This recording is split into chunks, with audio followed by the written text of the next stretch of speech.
May katinuan ba ang mga intelektual na ito? Sinusubukan ba na mga globalistang ito na simulan ang World War III habang pareho nilang pinapabagsak ang Estados Unidos? Ito'y ayon sa katanungan ng isa sa mga vlogger ng Redacted. Are these people insane? Ngunit ang tanong ay, ano ang matinding kapahamakan sa pangyayaring ito? Ating itong pag-usapan, mga kaibigan. Siya nga pala mga kaibigan, kung nais nyo mag-donate sa ating channel, ay hinihikayat kita na sumali sa ating membership club na kung saan mabe-benefit ka sa mga private chats, badges, gayon din makakatanggap ka ng ating free ebook na Steps to Christ. Ito ang isa sa mga pinakasikat na anti-stress na libro sa buong mundo ngayon. Salamat kaibigan sa inyong pagsuporta sa pag-join sa ating membership. At balik tayo sa ating topiko.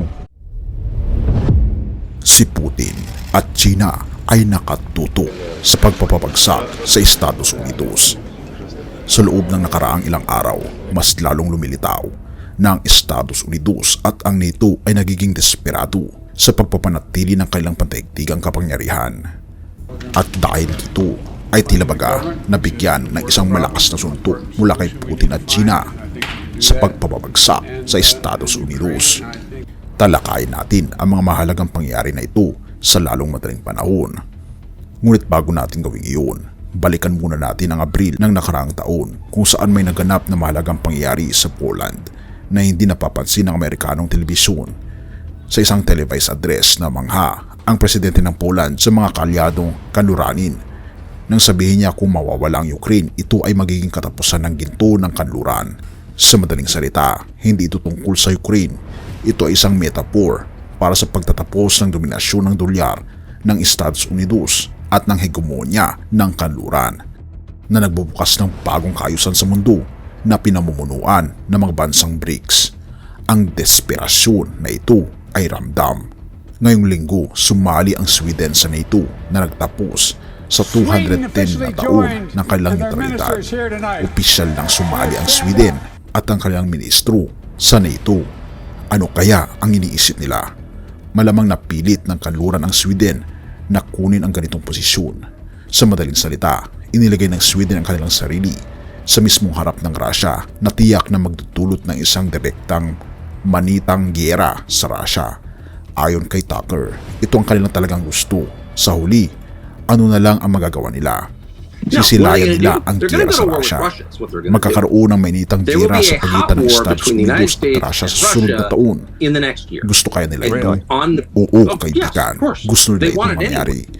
Tulad ng sinasabi natin sa palabas na ito, ang mga taong desperado ay gumagawa ng mga desperado mga bagay. Bago ang pagbagsak ng isang imperyo, ang mga bagay ay nagiging pinakamatugo. Tingnan natin ang pagkabagsak ng Roma, ang pinakamadugong bahagi ng kanilang kasaysayan. Huwag na nating isipin ang Ukraine. Tapos na ang digmaan dito. Si Zelensky ay matagumpay na pinatay ang higit sa 500,000 na kalalakihan sa Ukraine pagkatapos niyang sirain ang kasunduan sa kapayapaan ng kanyang nilagdaan na maaaring magligtas sana sa kanilang buhay. Sa halip, lubos niyang winasak ang kanyang bansa at ngayon ang pinakamadugong bahagi ay dumarating na. Ayon kay Scott Ritter, isang dating US Marine na nakausap ni Redacted ngayong linggo, ang pinakamadugo at pinakamatindi na bahagi ng digmaan daw ay dumating na. Ipinaalala nito ang paulit-ulit na madugong bagay na nangyari sa kasaysayan natin sa modern na panahon ngayon, at babalik tanawin natin ang pinakamadugong buwan para sa mga Amerikano noong World War II laban sa mga Aleman.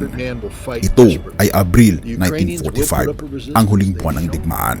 Iyon ang pinakamadugong buwan habang tinatalo ang mga Aleman.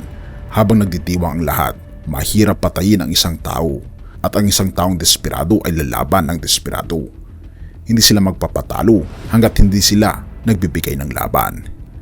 Ipinipilit ng mga taga-Ukraine ang kanilang laban kontra sa Russia. Ipinakita nila iyon. Maraming desperadong tao sa Ukraine ang may kakayahang magpakita ng desperadong resistensya. Ngunit sila ay papunta sa paraan ng Nazi noong 1945. Mamamatay o susuko. Sa isang paraan o sa ibang paraan, tapos na ang digmaan dito. Wala nang pwedeng mangyari para baguhin ito. Walang milagrong armas. Wala nang pwedeng gawin ang kanluran. Ngunit ang nakakalungkot nito, ang kapayapaan na iniingatan ni Zelensky ay hindi niya nahayaang panghawakan. Dahil ang alam ng lahat ay tapos na ang digmaan sa Ukraine. Ngunit nandito pa rin ang NATO at ang United States of America na patuloy na ginagawang battlefield ang Ukraine. At ito ang nakakalungkot. Nito lamang, pinuri ni Pangulong Putin ang kanilang tagumpay sa pagkuha ng buong kontrol sa bayan sa Ukraine at sa isang linggo pa lang, 2,800 na kalalakihan ang namatay ng mga taga-Ukraine. Iyon ay katumbas ng bilang ng mga namatay noong 9/11 sa Estados Unidos sa loob ng isang linggo. Oo kaibigan, ito ang nangyayari ngayon sa Ukraine. Na alam ng lahat itapos na ang digmaan. Ngunit patuloy pa rin ginagawa ng NATO at ng Estados Unidos ang kanilang warm-up patungo sa mas malalang digmaan, patungo sa World War III. At tila baga hindi kayang kontrolin ng kanluran si Putin at ang China. Gayon isama pa dito ang North Korea at Iran dahil sila ang may pinakamaraming puwersa ng nuclear weapon laban sa NATO. Ngunit ang nakakabahala nito, hanggang kailan ito matatapos? Kailangan natin ng magliligtas sa ating bayan, sa ating mundo. Binabanggit sa banal na kasulatan, malapit na ang kawakasan ng mundo.